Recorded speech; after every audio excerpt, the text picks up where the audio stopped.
വയനാട്ടിലെ ഏറ്റവും തിരക്കേറിയ വിനോദസഞ്ചാര കേന്ദ്രമായ പൂക്കോട് തടാകത്തിൽ നിന്ന് ഒരു മഴ ദിവസത്തെ കാഴ്ചയാണിത്. ആളും ആരവുമില്ലാതെ ബോട്ടുകളൊക്കെ കരയ്ക്കടുപ്പിച്ചിട്ടിരിക്കുന്നു. വിനോദസഞ്ചാരികളുടെ സുരക്ഷ കൂടി കണക്കിലെടുത്താണ് കനത്ത മഴയോ മഴ മുന്നറിയിപ്പോ ഉണ്ടാകുമ്പോൾ ജില്ലാ ഭരണകൂടം വിനോദസഞ്ചാര കേന്ദ്രങ്ങൾ അടച്ചിടുന്നത്. പക്ഷേ ഇതിലൂടെ പ്രതിസന്ധിയിലാകുന്നത് ഈ മേഖലയെ ആശ്രയിച്ച് കഴിയുന്ന നൂറുകണക്കിന് ആളുകളുടെ ജീവിതം കൂടിയാണ്.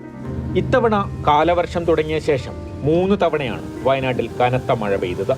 ഓരോ തവണയും 3-4 ദിവസം വരെ മഴ നീണ്ടു. ഇതിനോടൊക്കെ അനുബന്ധിച്ച പല ദിവസങ്ങളിലും മഞ്ഞ, ഓറഞ്ച്, ചുവപ്പ് മുന്നറിയിപ്പുകളും ഉണ്ടായി. പക്ഷേ മഴ കുറഞ്ഞ അലർട്ടുകൾ പിൻവലിച്ചാലും സഞ്ചാരികൾ വയനാട്ടിലേക്ക് വരാൻ ഭയപ്പെടുകയാണ്.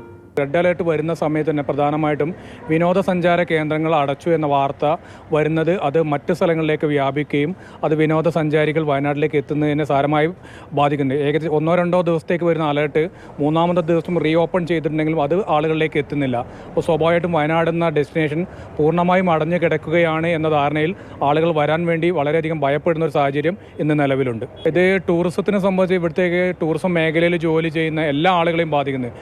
സഞ്ചാരികളുടെ എണ്ണം കുറയുന്നത് വഴിയോര കച്ചവടക്കാരുൾപ്പെടെ ഈ മേഖലയെ ആശ്രയിച്ച് കഴിയുന്ന എല്ലാവരെയും ബുദ്ധിമുട്ടിലാക്കുകയാണ്. മുണ്ടക്കൈ ചൂരൽമല ദുരന്തത്തിന് ശേഷമാണ് മഴയും മഴ മുന്നറിയിപ്പുകളും ടൂറിസം മേഖലയെ ഇത്രയും പ്രതിസന്ധിയിലാക്കിയത്. മുണ്ടക്കൈ ഉരുള് പൊട്ടിയതിന് ശേഷം നമ്മൾ മഴ വരുമ്പോൾ ഇതാണ് ജനങ്ങൾക്കല്ലോ. അതുകൊണ്ട് ടൂറിസ്റ്റുകൾ കുറവാണ്, നമ്മൾക്ക് സാധനങ്ങളൊക്കെ ചിലവാകാണ്ടോ. ഞാൻ കൊണ്ട് നടന്നിട്ടാണ് നോക്കി വെക്കുന്നത്. ഇപ്പോൾ ഒരു കച്ചവടവും ഇല്ല, ജീവിക്കാൻ മാർഗമില്ല. മഴ തുടങ്ങിയാൽ ആള് തീരെയില്ല.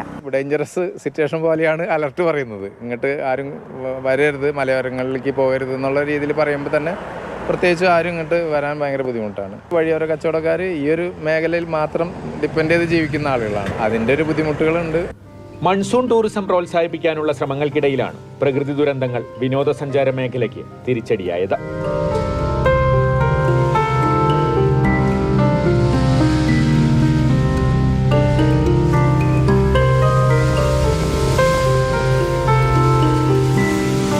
താമരശ്ശേരി ചുരത്തിലൊക്കെ പൊളി വൈബാണ്.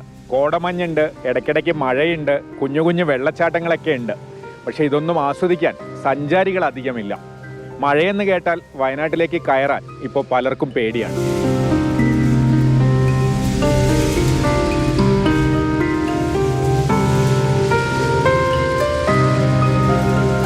ഷമീർ മച്ചിങ്ങലിനൊപ്പം കമൽ, മാതൃഭൂമി ന്യൂസ്, വയനാട്.